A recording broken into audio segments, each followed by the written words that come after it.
Selasa pagi pada 23 Agustus tahun 2022 sekitar jam 7 waktu Indonesia Tengah, seorang pria bernama Laode Muhammad Jabat Musari alias Agus mendatangi sebuah rumah di Jalan Pahlawan, Kelurahan Bukit Wolio Indah, Kota Bau-Bau. Rumah yang disulap menjadi kos-kosan itu pemiliknya bernama Pak Lamoni dan Ibu Nursia Saleh. Agus memang biasa berkunjung ke sana dikarenakan malam sebelumnya pada Senin tanggal 22 Agustus ia sempat datang hendak mengaji. Saat itu pintu rumah korban tidak bisa dibuka, padahal dari dalam terdengar suara televisi yang masih menyala.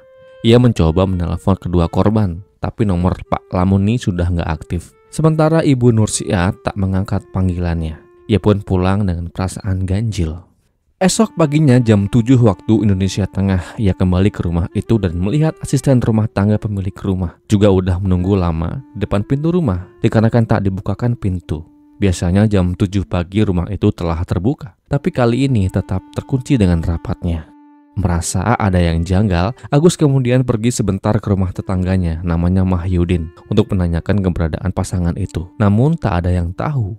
Ia pun kembali lagi dan memutuskan memeriksa kamar kos yang ada di bagian bawah rumah. Saat itulah ia melihat bercak noda merah di gagang pintu dan di bawah pintu, serta menyadari sepeda motor Pak Lamoni yang biasa terparkir di kamar itu sudah nggak ada. Agus kembali memanggil tetangganya yang bernama Carmila dan meminta bantuannya. Ia ambil parang untuk membuka jalan masuk. Agus lalu memanjat bagian belakang rumah, masuk dari pintu jemuran. Dan disitulah semuanya terpampang dengan jelas. Begitu masuk, lantai rumah sudah penuh dengan bercak noda merah. Meja makan berantakan, dan di ruang tengah ia melihat Ibu Nursia Saleh berhias noda merah. Tak jauh dari sana, Pak Lamoni juga ditemukan tergeletak tak bernyawa di depan pintu kamar kos bagian dalam. Si ibu mengalami luka gores di bagian leher dan tangan, sementara Pak Lamoni tergores di bagian leher dan dadanya.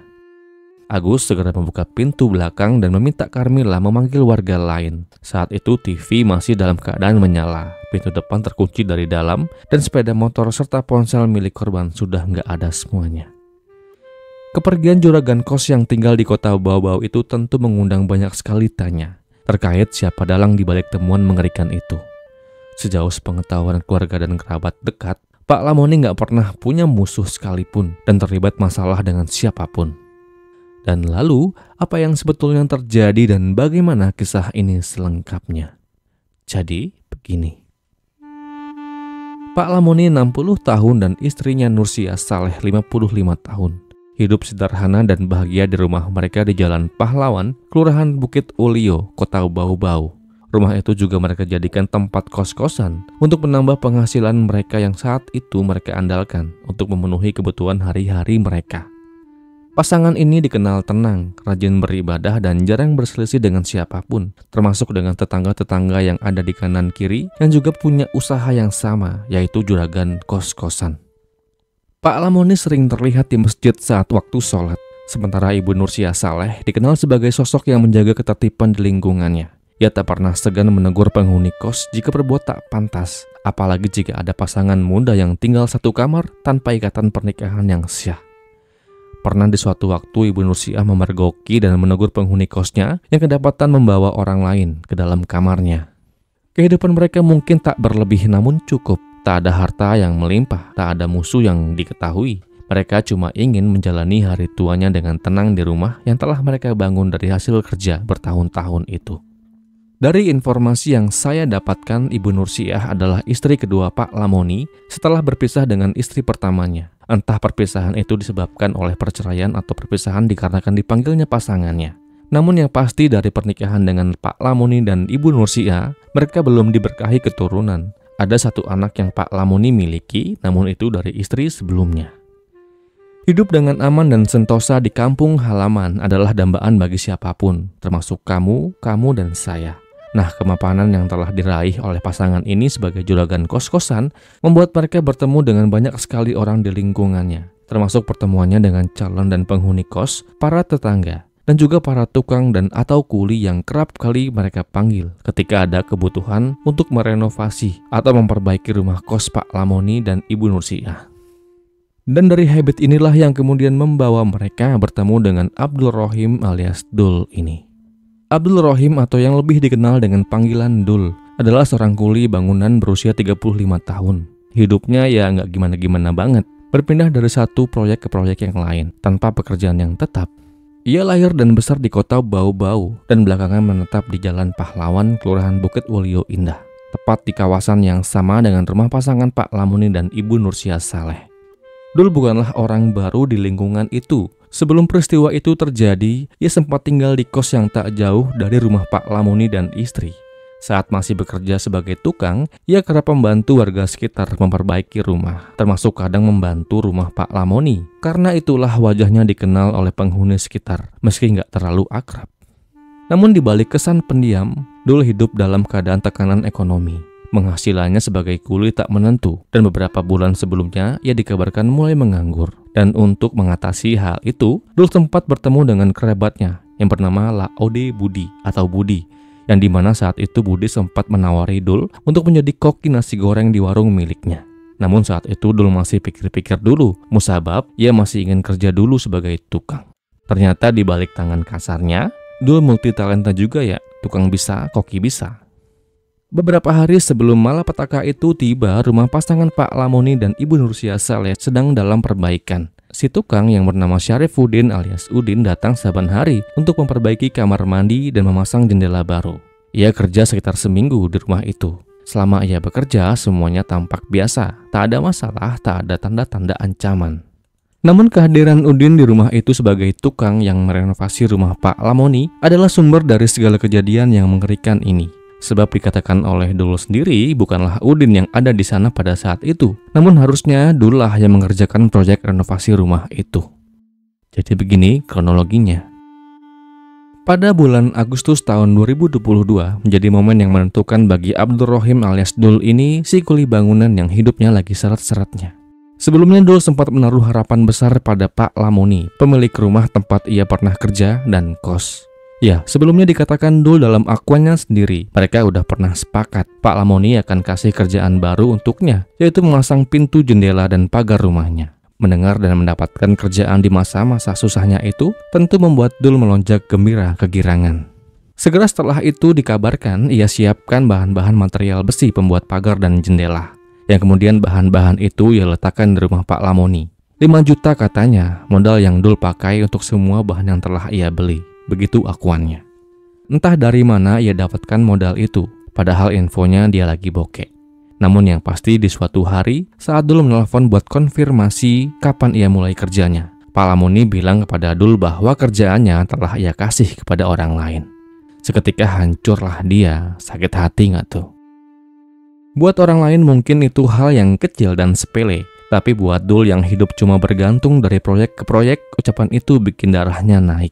Ia merasa dihina, kehilangan satu-satunya kerjaan dan kesempatan buat dapat uang makan. Setelah ia tutup teleponnya, di kepalanya cuma ada satu hal, yaitu balas dendam.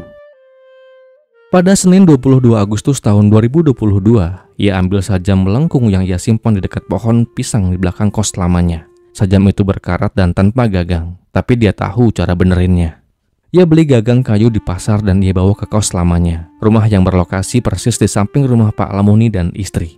Situ ia ingat bahwa ia masih punya lem besi yang pernah ia pakai waktu kerja dulu. Setelah gagang terpasang, kemudian ia asah sajam itu di dapur kos. Saat itu ia pakai batu asah yang ia temukan di sana. Seharian itu Dul bolak-balik di sekitar rumah korban. Ia memantau situasi dan kondisi rumah targetnya.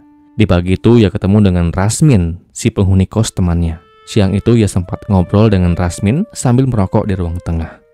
Sekitar jam 3 sore atau saat-saat Dul semakin bulat akan tekadnya, ia kemudian membeli 1 botol arak dan ia minum miras itu sembari duduk merokok dan duduk sendirian di depan kos.